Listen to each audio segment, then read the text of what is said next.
بسم الله الرحمن الرحيم لا حول ولا قوة إلا بالله العلي العظيم الحمد لله رب العالمين وصلى الله على سيدنا ونبينا أبو القاسم المصطفى محمد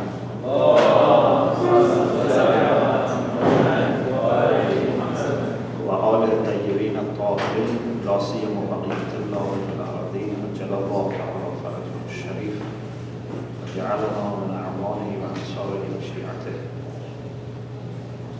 اللهم أخرجني من ظلمات الوهم وأكرمني بنور الفهم اللهم افتح علينا أبواب رحمتك وانشر علينا خزائن علمك برحمتك يا أرحم الراحمين.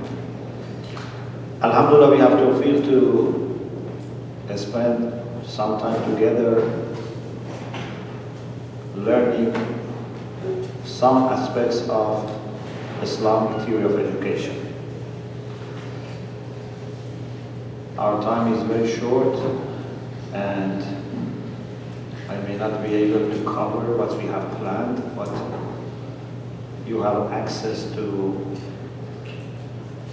the series I had on Islamic theory of education and also other lectures about Islamic education. I just remembered actually a few years ago here together we watched as part of the course the lecture I had given to teachers in UK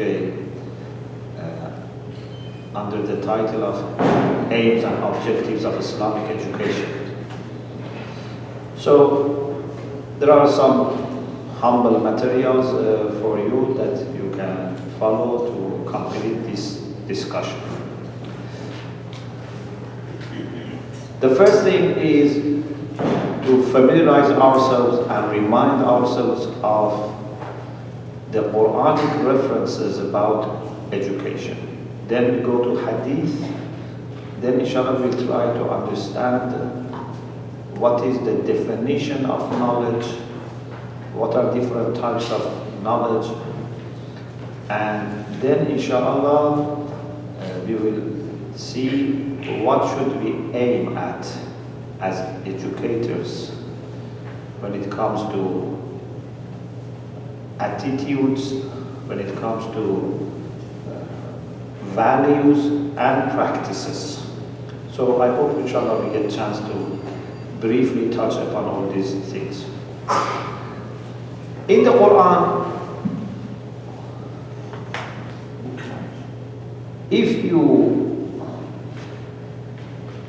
are familiar with the culture of the society to which Allah sent the Prophet and the Quran, in the Quran you find something very unexpected. There was nothing in that culture or society that could indicate knowledge to become so predominant in the Quran. Learning, teaching, reading, writing, pen, expression, communication, which are all related to education. You could not expect a book comes in that society that would so much emphasize on these things. Because very rightly, that era is called as Asr al-Jahiliyyah. It was the era of ignorance.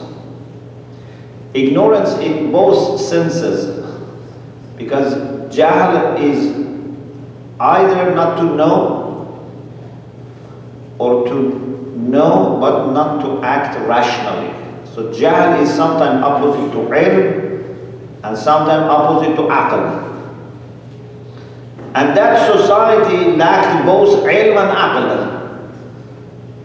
In the age of Jahiliyyah, knowledge was not important. Rationality was also not there. But Allah subhanahu wa ta'ala, the very first thing that He revealed to the Prophet sallallahu alaihi wasallam was Iqra bismi rabbika alladhi khalaq.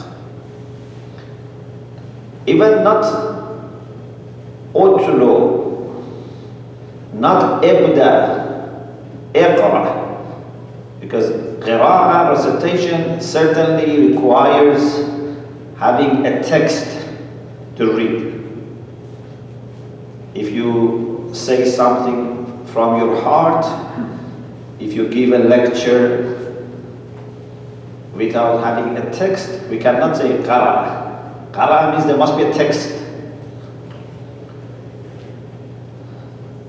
Then, اقرأ وربك الأكرم الذي علم بالقلم. You know, my mind is overwhelmed by thinking that how in that society the first verses can be اقرأ علم بالقلم. They were very low in knowledge, especially in literature, because their knowledge, little knowledge, was oral. 99% was oral, maybe more. They had some few pieces of poem which they had written on some skins of animals or some kind of material, and they were hanging on the walls of Kaaba, called Al-Mu'allaqat al-Sab'. 7 pieces of poem. But not books, let alone libraries. You don't find any libraries, any books, any, I don't know, even well-known schools or whatever. It was more oral. But to our surprise, Allah subhanahu wa ta'ala says, اقرأ وربك الأكرم. Why he is al-akram? Why is the most honorable? الذي علم بالقلم. Because he taught. So ta'aleem brings honor. Mu'allim, in Islamic society, mu'allim should have maximum honor, maximum respect.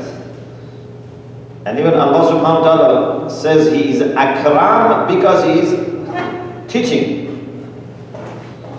Alladhi allama bil qalam. Or in Surah Al-Qalam, Noon wal qalam wa ma yasturun. To surah by qalam, make qasam with qalam. Even today, I don't think anyone does this, despite all the advancement in sciences now. You know, I don't think any person today starts, you know, a religious or a spiritual text by surah by qalam. So, this was a revolution, this was a big radical shift, this was a transformation. This was moving from darkness to light. So, in the Quran, knowledge has very high position. Some of you might be familiar, we have a paper with my wife, Image of God in the Quran. And we made a survey of all the names of Allah subhanahu wa ta'ala attributes in the Quran, and we tried to classify them. The most frequently mentioned qualities relate to His mercy, rahmah, and the second to His knowledge. Power, justice, other things come later. Rahmah is the first, and then knowledge. And very beautifully the Quran says, وَسَأْتَ كُلَّ شَيْءٍ رَحْمَةً وَعِلْمًا. His knowledge and mercy embraces everything. Those who study theology and ilm al-kalam, they know that the quality of knowledge for Allah subhanahu wa ta'ala is one of the most important qualities. And in my understanding, actually, many things go back to His knowledge. Even His power goes back to His knowledge, in my humble understanding. Certainly His life goes back to His knowledge. His will and irada goes back to His knowledge. Even Arsh, according to very typical interpretation, Arsh also stands for His knowledge. Lawh Mahfuz refers to his knowledge. Quran comes from his knowledge and wisdom. So knowledge of Allah subhanahu wa ta'ala, if it's not the most important, at least it's the second or one of the most important qualities of Allah subhanahu wa ta'ala. And then when he explains the reason for creation, in Surah Talaq, chapter 65, verse 12, أعوذ بالله من الشيطان الرجيم الله الذي خلق سبع سماوات ومن الأرض مثلهن يتنزل الأمر بينهن لتعلموا أن الله على كل شيء قدير وأن الله قد أحاط بكل شيء علما. Why Allah created the world? You can articulate this in different ways. You can refer to different aims because there's a hierarchy of aims and ends. One way of talking about this is this ayah. He created 7 skies and 7 earth. All the affairs come down from the skies to the earth. لِتَعْلَمُ, so that you know that He is capable over everything and His knowledge embraces everything. So, لِتَعْلَمُ, in order that we know He has created the earth, created us. So it means that our ma'rifah, our knowledge, is one of the aims of creation. As Imam Sadiq alayhi salam also said, مَا خَلَقْتُ الْجِنَّ وَالْإِنسَ إِلَّا لِيَعْبُدُونَ أي لِيَعْرِفُونَ. So our understanding, our knowledge, our awareness of Allah subhanahu wa ta'ala is one of the aims of creation, because it is through this that we can rise to nearness to Allah subhanahu wa ta'ala. Then what should you know? لِتَعْلَمُ what? 2 things, among other things. These 2 are very important. لِتَعْلَمُ أَنَّ اللَّهَ عَلَى كُلِّ شَيْءٍ قَدِيرٌ وَأَنَّ اللَّهَ قَدْ أَحَاطَ بِكُلِّ شَيْءٍ عِلْمًا. So our knowledge of His power and our knowledge of His knowledge is very much needed. Because you cannot have right relation with your Master, with your Lord, if you don't know that He knows everything, or if you don't know that He can do everything. Actually, without this, He cannot be our Lord. He cannot be in charge of the world.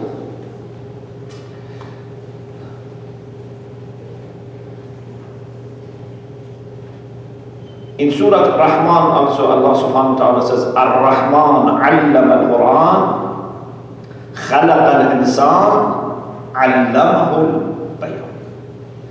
Ar-Rahman. You know, Allah and Ar-Rahman can be used interchangeably. قُلِ ادْعُوا اللَّهَ وَادْعُوا الرَّحْمَنَ. You can say Allah, you can say Ar-Rahman. But Ar-Rahman, although it has become proper noun for Allah subhanahu wa ta'ala, directly reminds of us His mercy. And Rahman is the one who has comprehensive mercy. What does this Rahman has done that Allah wants Himself to emphasize on? What does He want us to think of Rahman? Allama al-Quran. So this Rahman, the first thing that He mentions He has done is teaching Quran. This is not the first in time, because before teaching the Quran, He has to create us. خَلَقَ الْإِنسَانِ. But in order, He brings teaching the Quran before creating mankind. If we wanted to follow chronological order, we should have said Ar-Rahman خَلَقَ الْإِنسَانِ عَلَّمَهُ الْقُرْآنِ وَعَلَّمَهُ الْبَيَانِ. But because teaching the Quran is very important, Allah first says عَلَّمَ الْقُرْآنِ خَلَقَ الْإِنسَانِ عَلَّمَهُ الْبَيَانِ. So He brings Quran first. And this shows that Ta'aleem is even more important than creation. So now from this you can understand your teacher is more important than your father if your father has not taught you. Because Father is responsible for our creation, our teachers are responsible for our guidance.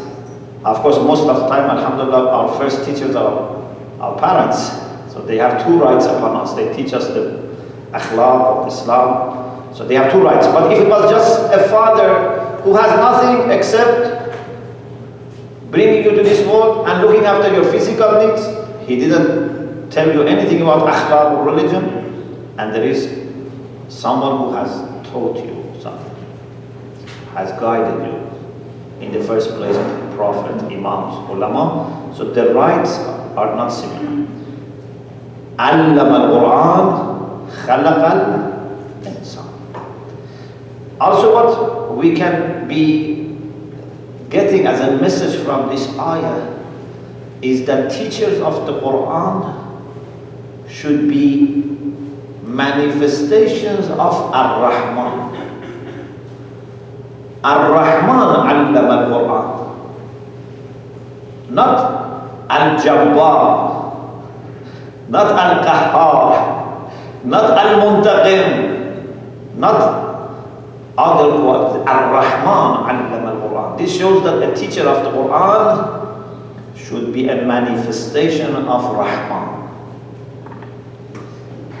Because the Quran is the message of Rahman. نُنَزِّلُ مِنَ الْقُرْآنِ مَا هُوَ شِفَاءٌ وَرَحْمَةٌ. And this is why when Ar-Rahman wants to give this message of Rahman, he chooses Rahmatan lil Alamin. Yeah? I cannot give the message of kindness to an unkind person to teach. I have to give the message of kindness to a very kind person to teach. Ar-Rahman is most merciful, chose Rasulullah who is Rahim, bil-mu'mineen ra'ufun rahim, wa rahmatun lil alamin, to teach this shifa wa rahmah. So, this is about the significance of teaching. And then after خلق الإنسان علمه البيان. It's an extra gift from Allah subhanahu wa ta'ala that we are able to communicate. Human beings owe their human relations to great part to communication. We cannot have meaningful, endurable relation without communication. And our communication has to be so deep that we cannot just use our fingers or, I don't know, face gestures. We need bayan. You cannot just say, okay, we look at each other, we, for example, raise our hand, we shake hand. No, we need to talk to each other. Allamahul bayan. Expression is very important. I think one of the most important requirements of effectiveness and success is to know how to communicate. Those who don't know how to communicate, even if they have the best ideas, their ideas will not be bearing fruits, because you have to know how to communicate.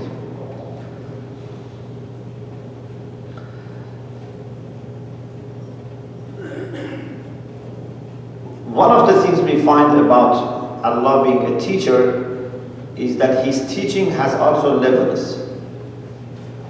It is true that He has taught us Quran, He has taught us Bayan, He has taught us Qalam, Allama bil Qalam. But there are levels of knowledge that He reserves for the pious people.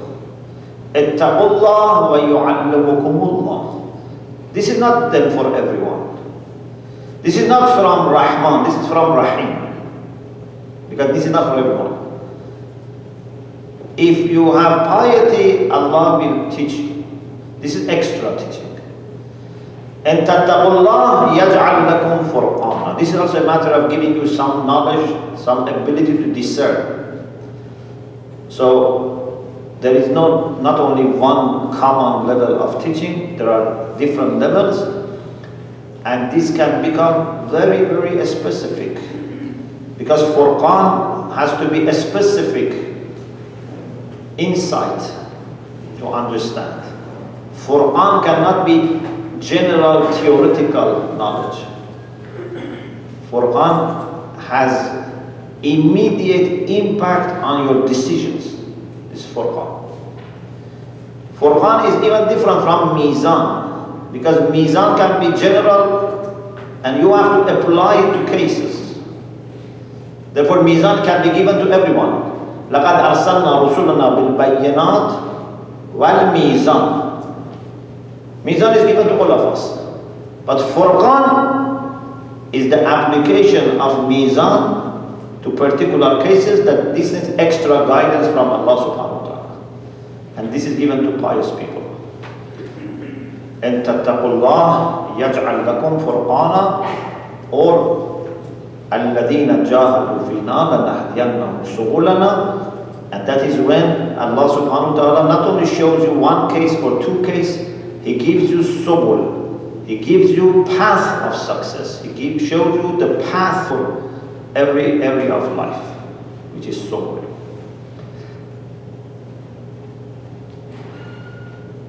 I mention only one more ayah and move on to the hadith, because the time is very short. Normally we discuss only one session about Quran, but time is very limited. Just one more ayah. Chapter 58, verse 11. يا أيها الذين آمنوا إذا قيل لكم تفسحوا في المجالس فافسحوا يفسح الله لكم. One of the etiquettes. Quran brings all the things that we need together, from aqaid, akhlaq, fiqh, manners, everything. This is a manner. This is an etiquette, adab, one of the adab. That when we are sitting and new people come, what should we do? You should give them a space. Of course, this has a physical aspect. It's like we are sitting here, someone coming. It can have more to it. For example, suppose we are few alims, a new alim comes to this city. Fafsahu, yafsahillah. Give a space to this alim to function. Yeah? Or maybe, I don't know, a new person comes to community, wants to start a business. Fafsahu. Give a space to people. And Allah inshallah gives you more space. وَإِذَا قِيلَ انشُزُوا فَانشُزُوا. And when you are told to rise up and leave, you should give chance to other people to come. Listen. Then Allah says, يَرْفَعِ اللَّهُ الَّذِينَ آمَنُوا مِنْكُمْ وَالَّذِينَ أُوتُوا الْعِلْمَ دَرَجَاتٍ. Allah raises. So this is guaranteed that Iman will lead to rising in rank. وَالَّذِينَ أُوتُوا الْعِلْمَ. And those who are given knowledge, Allah will raise them ranks, darajat. Allah Tabatabai Rahmatullah Alayhi says, Mu'mineen first will be raised according to their Iman. Then among Mu'mineen, the ranks will be decided according to their ilm. So if we have Mu'min who is Alim and Mu'min who is A'lam, A'lam is higher. But A'lam in what? Inshallah we will talk about the meaning of knowledge. Not A'lam in knowing more just concepts, more theories. We mean by A'lam the one who has more understanding, more light, more awareness, not just knows more concepts. Let us now move to the hadith. Sheikh Saduq Rahmatullah Alayh in his Amali. Amali is plural form for Imla. Imla means dictation. they had this habit of sitting and the Sheikh reads some hadith to the students. They write down, or if they have already written down, they check, and then at the end they would have identical versions. The copy that Sheikh has, the copy of the people would be the same, and Sheikh gives them permission to narrate. So in his Amali, he quotes Rasulullah sallallahu alaihi wasallam saying, وَأَكْثَرُ النَّاسِ قِيمَةً أَكْثَرُهُمْ عِلْمًا.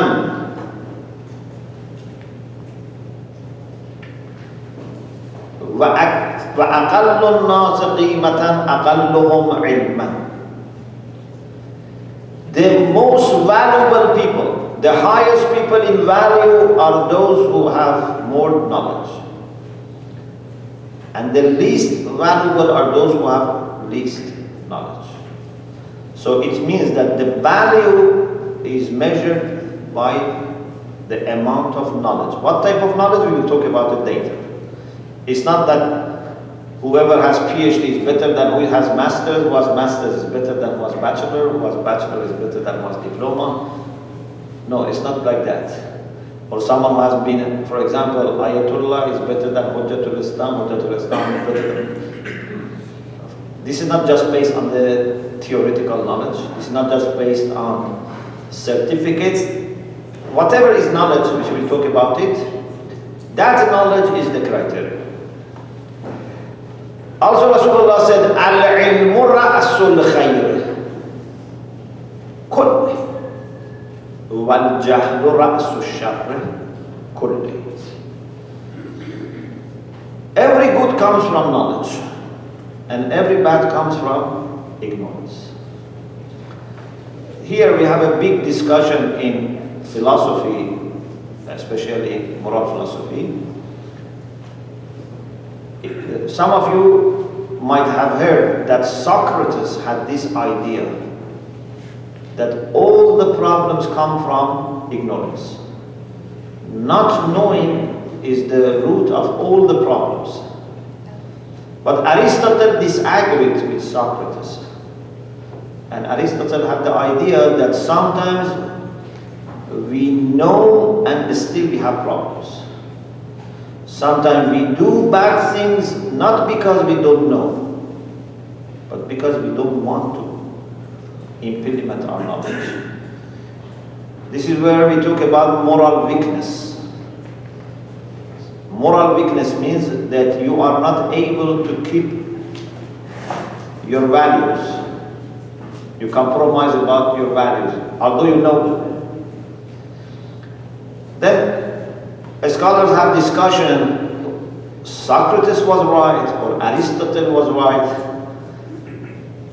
For sure there is big truth in what Socrates says, but also there is a truth in what Aristotle says, because even people who have knowledge many times have a problem. Quran says, جَحَدُوا بِهَا وَاسْتَيْقَنَتْهَا أَنفُسُهُمْ ظُلْمًا وَعُلُوًّا. Sometimes they deny while they are sure, they are certain. Then some scholars have tried to take a middle position, and they said it depends on type of knowledge. If you know something very well, to the extent that your knowledge becomes like seeing the truth, you cannot ignore it. If it becomes a matter of Ainul Yaqeen, you cannot ignore it. If it's a matter of Ilmul Yaqeen or even lower than Yaqeen, maybe. But if you see something, it's not possible to ignore it. So there's a discussion here, but for sure we can say great portion of problems come from lack of knowledge. And portion of problem also come from lack of commitment, lack of morality. Both of them have to be addressed. This is why Allah subhanahu wa ta'ala says, إنا عرضنا الأمانة على السماوات والأرض والجبال فأبين أن يحملنها وأشفقن منها وحملها الإنسان إنه كان ظلوما جهولا. Not just إنه كان جهولا. Man accepted the amana, the trust of Allah subhanahu wa ta'ala, but in the course of history we see two big problems. Man has been very ignorant. Humanity has shown many times ignorance and also injustice. So injustice is not just lack of knowledge in most of the time, but sometimes it's also because of lack of knowledge we cannot understand what is proper. Imam Ali alayhi salam said, Ra'sul fada'il al-ilm. Ra'sul fada'il al-ilm. Now, if Ra'sul fada'il al-ilm, Ra'sul khayr al-ilm, in our time allocation, how much we should allocate for Ra'sul fada'il? In setting up our priorities, how much we should give to ilm? Unfortunately, either we don't have any time for learning and teaching, or we use time which is not productive. When I am tired, when I have nothing else to do, I don't want to visit any place, I don't want to buy anything, I don't have anything else to do, then I may start reading or listening to a lecture. Ilm for most of people is not priority in their life. If it is something that they are concerned about, it comes to the end of the list. It's not the priority, let alone to be the reason for life. That I live because I want to learn. I do everything else so that I can learn. Not many people are really giving this much of prominence to it. Imam Ali said, La sharafa kal-ilm. There is no honor like knowledge. Al-ilmu hayatul Islam.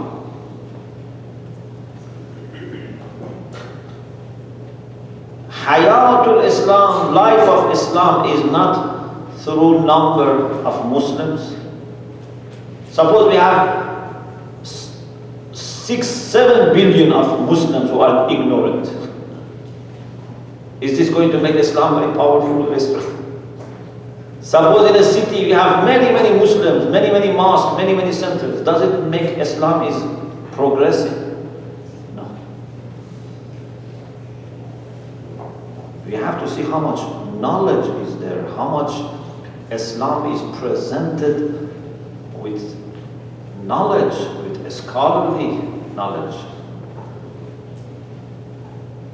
I was just saying in Montreal, maybe one implication of this is also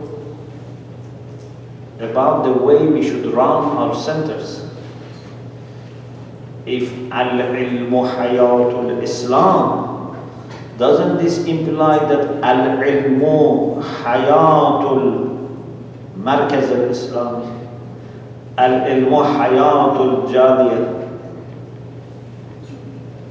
If we are following Islam, so everything which we do for the sake of Islam must manifest the same thing. So we need to make sure that the first day we plan for opening a center, building a mosque, we think about who is going to be the alim. Like when you want to register a school, before thinking about getting permission, buying building, bringing desks and shelves, I'm sure you will think about teachers. Who is going to be teacher? Who is going to be head teacher? Anything which is Islamic should have arrangement for receiving knowledge and guidance in a reliable way, not just by chance. Imam Ali salam said, Al-ilmu muhya al-nafs wa munir al-aql. Ilm revives the soul. Soul of Jahil is almost dead. Doesn't understand. I am saying almost dead because sometimes you are in a condition that you are not dead and you are not alive. Allah says about people who are in hell, لا يموت فيها ولا يحيى. لا يموت. So pain is not stopping. Yeah, because they prefer to die. نادوا يا مالك ليقضي علينا ربك. They say to the patron of the hell, ask your Lord to finish us. We don't want to have any pain. قال إنكم ماكثون. You have to stay. So لا يموت, so that there is no pain. ولا يحيى, because he's not enjoying. And he cannot bring any good and remove any bad. Life means to be able to bring good to yourself and to remove bad. جلب الخير ودفع الضرر. If you are not able to do this, you are dead. العلم محيي النفس ومنير العقل. Ilm gives light to aql. Suppose you are a very intelligent person, very high IQ you have. But if you don't have knowledge, if you are not trained, how are you going to use aql? Knowledge is the material, is the fuel that makes aql able to function. Imam Sadiq alayhi salam said to Imam Baqir, Imam Baqir said to Imam Sadiq, Ya bunayya, اعرف منازل الشيعة على قدر روايتهم ومعرفتهم. My son, my dear son, try to understand the position of our Shia based on how much they narrate and how much they understand our teachings. روايتهم ومعرفتهم. فإن المعرفة هي الدراية للرواية. Ma'rifah means to understand what has been passed on to us. Alhamdulillah, we have received many beautiful sayings of Ahlul Bayt. We have received all Quran.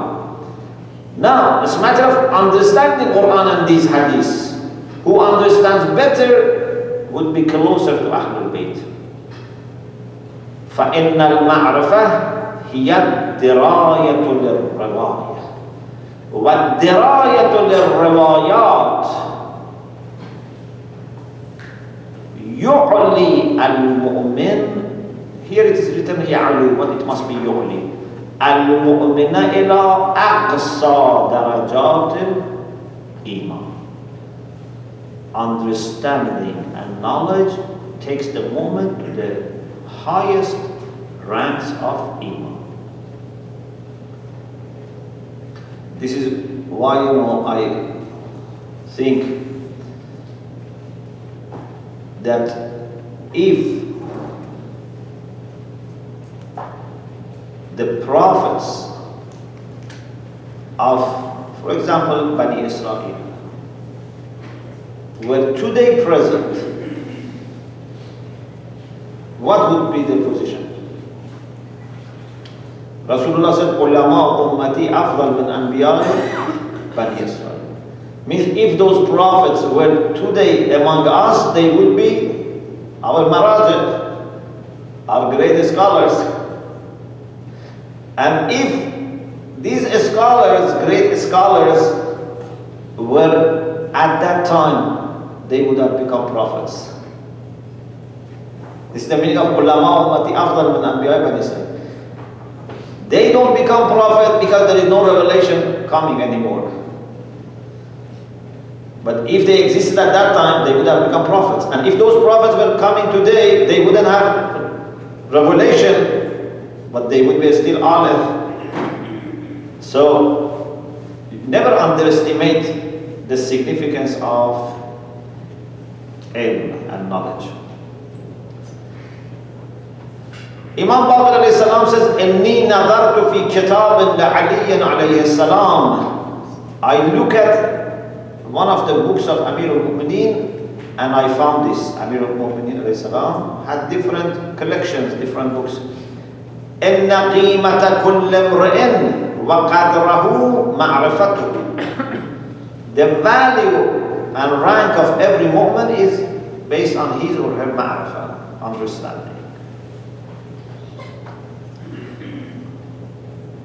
Now we move on to learning. This was about ilm. If you want to summarize the Islamic position about learning, who should learn? طلب العلم فريضة على كل مسلم ومسلمة. Man and woman should learn. When we should learn? اطلب العلم من المهد إلى اللحد. How much we should travel? اطلب العلم ولو بالسين.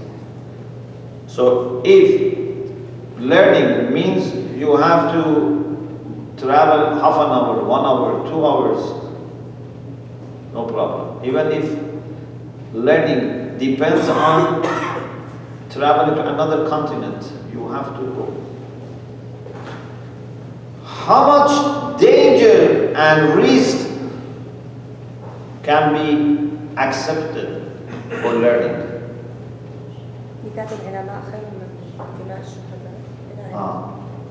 Hadith says, Imam Sadiq alayhi salam, لو علم الناس ما في طلب العلم لطلبوه ولو بسفك المهج وخوض اللجج. If people know what is in seeking knowledge, they would have pursued knowledge even if blood needs to be shed. Even they have to go into oceans.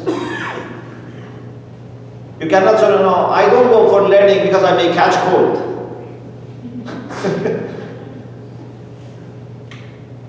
Safk al-muhaj wa khawz al-lujaj should not stop you.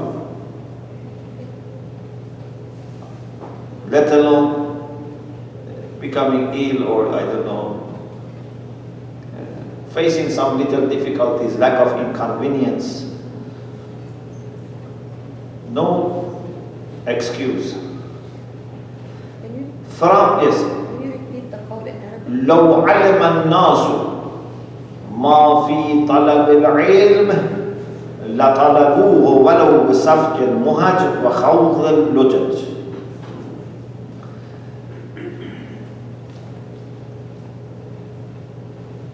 There's a beautiful hadith from Rasulullah sallallahu alaihi wasallam.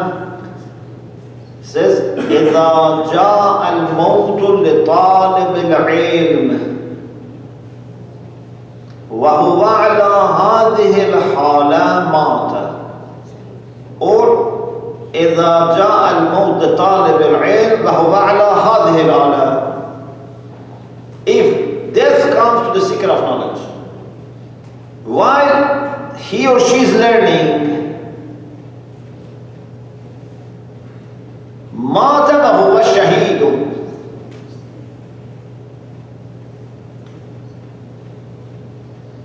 Who is shaheed? Question. Shaheed is the one who is killed by enemy, yes? Who is the greatest shaheed? Who is killed by the greatest enemy? So, Shaitan, who is Adub al-Mubin, his greatest weapon is Jahl. So, if you are killed while you are fighting Shaitan in your pursuit, in your battle of ilm and Jahl, light and darkness, you are Shaheed. And this is why Midadul Ulama afdal min dima' ash-shuhada. hadith says these two will be measured, and medad al-ulama afdal min dimam al-shuhada, because those shuhada are also trained by these ulama. If there is no knowledge, and if there are not good scholars, these people who become martyrs could have been actually taken to the side of batil. Who has helped them, guided them, put them to the right direction? The knowledge of ulama. Look at this hadith. Man jaa ajaluhu wa huwa yatlubu al-ilm liyuhyiya bihi al-Islam. The one whose deadline, ajal, comes while he is seeking knowledge. Many times I have said, maybe you cannot become alim, I cannot become alim. Maybe I am old, maybe I am, I don't know, not very intelligent, maybe my memory is not good, maybe it's too late. There can be many reasons. Okay. You cannot be alim, can you be talib al-ilm or not? Seeker of knowledge. At least we have to be seeker of knowledge. Most of these ahadith are about seekers of knowledge. Some ahadith are about ulama. But we have many hadiths about merits of seekers of knowledge. This is in your hand, you can be seeker of knowledge. Whether you will be alim or not, it's depending on many factors. And I believe if you are a seeker of knowledge, honest and serious seeker of knowledge, and you die while you are learning, inshallah in barzakh, your training will complete and you will be resurrected as alim. If you are dying when you are seeking knowledge honestly and seriously, your growth will be completed by Allah subhanahu wa ta'ala, and inshallah you will be resurrected as alim. Even Rasulullah said, if you remember and memorize 40 hadiths that you benefit in your life, من حفظ على أمتي 40 حديثا مما ينتفع به أو ينتفعون به لدنياهم بعثه الله يوم القيامة فقيها عالما. So, barzakh is a good time for completion of your journey. If in dunya you have done well and you just didn't have enough time, inshallah in barzakh your journey will be completed by Allah subhanahu wa ta'ala. It's a great hope. But you have to use your life properly. Rasulullah sallallahu alayhi wa sallam said, Man jaa ajaluhu wa huwa yatlubu al-ilm liyuhyiya bihi al-Islam. The one whose ajal comes, whose deadline comes, while he or she is seeking knowledge, to revive Islam, because we said al-ilmu hayatul Islam. Yes? So if you are learning to revive Islam, لم يفضله النبيون إلا بدرجة. Prophets are not higher than him except one rank.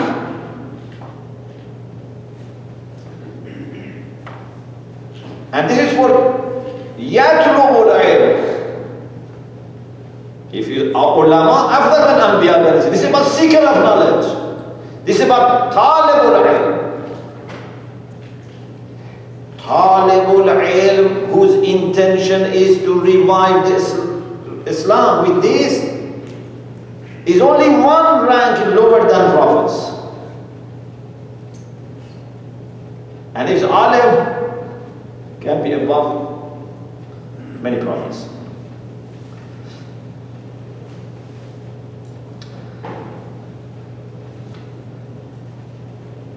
Question.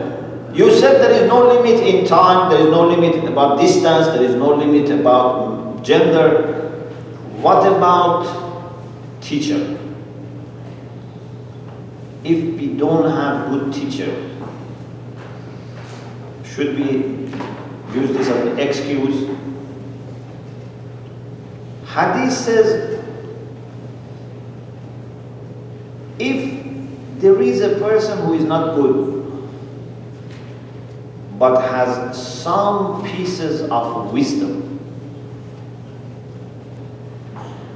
suppose there is a person who is not a believer, but has some wisdom, or even worse, if it is a munafiq who has some pieces of wisdom, what should we do? Hadith says, خُذُوا الْحِكْمَةِ وَلَوْ مِنْ أَهْلِ النِّفَاقِ. But you have to remember a few things. If I want to make everything together in a package, when it comes to learning your religion, you have to learn it from someone that you can trust. You cannot take your religion by chance. You cannot take your religion from unknown sources. Even you cannot take your religion from people who are scholars but have bad akhlaq, especially حب الدنيا. إذا رأيتم العالم محبا للدنيا فاتهموه على دينكم. Okay? So, take your religion from someone that has knowledge, you know him, and has at least reasonable level of taqwa. Maybe not the most pious person in the world, but has taqwa. But when it comes to learning sciences, physics, chemistry, medicine, if there are believers to learn from, that's priority. But suppose there is a person who knows this subject and has no faith, has no, taqwa. If you are not going to be affected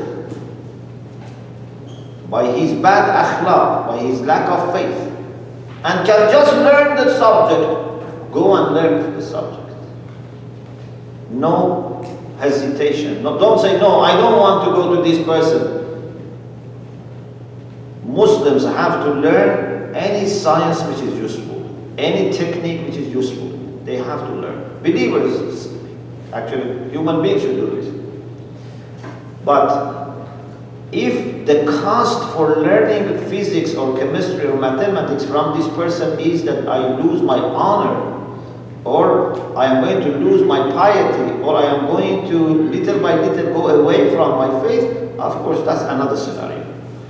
But just because this person is kafir, or just because this person is even munafiq, it's not going to stop you. You have just to be assessing your safety. If it is a matter of not being happy, no problem. Even if you are not happy, go and learn. But if a matter of you have no safety, your faith is in danger, of course, you have to measure it. And I'm sure you say faith is more important than learning this subject. Allah subhanahu wa ta'ala in the Quran says, فَبَشِّرْ عِبَادِيَ الَّذِينَ يَسْتَمِعُونَ الْقَوْلَ فَيَتَّبِعُونَ أَحْسَنَ. Those servants of Allah who listen to the word, to what is said, and then they choose and follow the best. It's very good. Muslims should be open-minded. But you can understand by implication that this would not apply to the people who are not able to discern. This is for the people who can listen and choose the best and follow. But if I listen and I cannot choose, then I should not listen. So we have to raise our awareness, our discernment to the level that any idea relevant to us, we listen to. We study, then we evaluate, then we choose the best and we follow. But if you have not reached this point, first make sure that you reach this level of discernment. Not that you rush. You say, no, I have to listen to everything. This person still has not foundations and wants to listen to everything, he will be misguided. Even a child, a newborn baby, can you give him kebab? Can you give him rice? There is no problem in kebab or rice, but the stomach of the child doesn't digest this. So even some of the Islamic ideas, some people cannot learn because it's too early for them, let alone exposing yourself to all kinds of isms and schools of thought. All ideas when you are not in that level of discernment. But if you are able to discern, no problem. Read everything. If you are able to discern.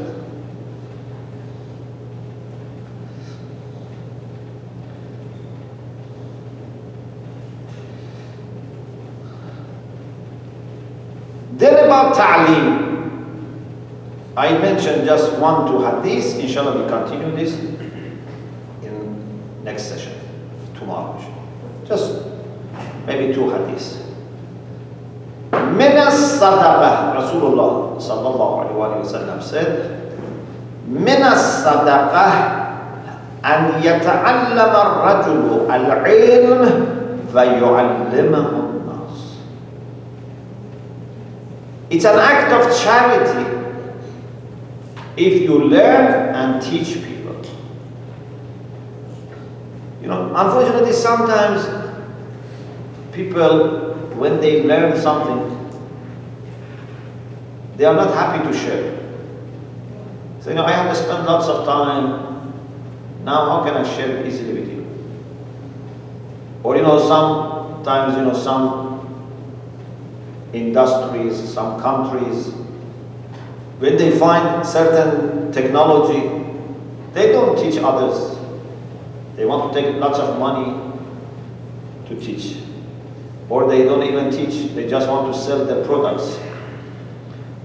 But Islamically, we have this general principle that zakatul ilmi nashr. If you want to show your gratitude to Allah subhanahu wa ta'ala for learning, you have to teach. And actually, it is through teaching that your knowledge will grow and your knowledge will be refined. So refinement of your knowledge and growth of your knowledge depend on teaching. Let alone how much the people can benefit from your knowledge. You yourself will benefit from teaching. Inshallah, I will read for you some beautiful hadiths about teaching, and therefore my advice is this. If you have any opportunity for teaching, welcome. If there is a request, even one person says, teach me something. Teach me Quran, teach me akhlaq, teach me ahkam, teach me how to say salat. Never easily miss these opportunities. Say, I am busy, I have to work. Take this as a priority. And one way of asking, looking at this as a priority is this. If the request for teaching comes from the greatest alim that you respect, would you say no? Or for example, if Imam Zaman says, teach this person, would you say no? If you really can say no to Imam Zaman or to greatest knowledge, this means that you are really unable. Because unless you are really unable, you would not say no to Imam Zaman or to the greatest alim. So whenever a mu'min comes and asks you to teach, consider this invitation not coming from them. Consider this invitation is coming from Imam Zaman. This invitation is coming from your martyr. Because I am sure Imam Zaman asked us to teach members of our community. You cannot say, no, it's just coming from this person. You must all have heard this beautiful story about Sheikh Mufid and Sayyid al-Radi and Sayyid al-Murtaba. This famous story.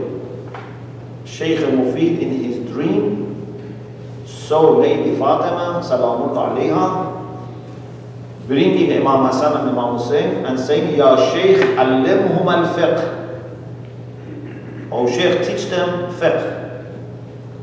And he says, I was wondering, what does it mean? Who am I to teach Imam Hassan and Imam Hussein? Why Lady Fatima has come? Then he sees that an Alawiya comes and brings two boys, which were Sayyida Razi and Sayyida Murtaza, and says, teach them fiqh. So this is not only Sheikh al-Mufid. I think any member of community that you teach, you are making Lady Fatima happy. You are making Imam Zaman happy. Don't underestimate your work. You are not teaching because of this person or this head teacher or this school or this institution. With all the respect that we have to all these people, but you are teaching for the sake of Allah, you are teaching for the sake of Hujjat of Allah subhanahu wa ta'ala. أفضل الصدقة أن يعلم المرء علما ثم يعلمه أخاه. The best sadaqah is this. You learn something and you teach your brother. The best sadaqah is not to give food or water. That's very important. But that is what they need for their body. If you give them food of the soul, it's more important. Of course, if you can give them everything, food of soul and food of body, that's the best. But don't underestimate your jobs. Say, I don't teach because I want to, for example, give food, distribute food. Distribution of food is very important, but giving knowledge also is very important. And if you have choice, if the person is not starving, is not going to die, and other people can take care of his hunger, you take care of his education. Inshallah, we continue this discussion tomorrow. We ask Allah subhanahu wa ta'ala to give us constantly tawfiq for learning and teaching and practicing.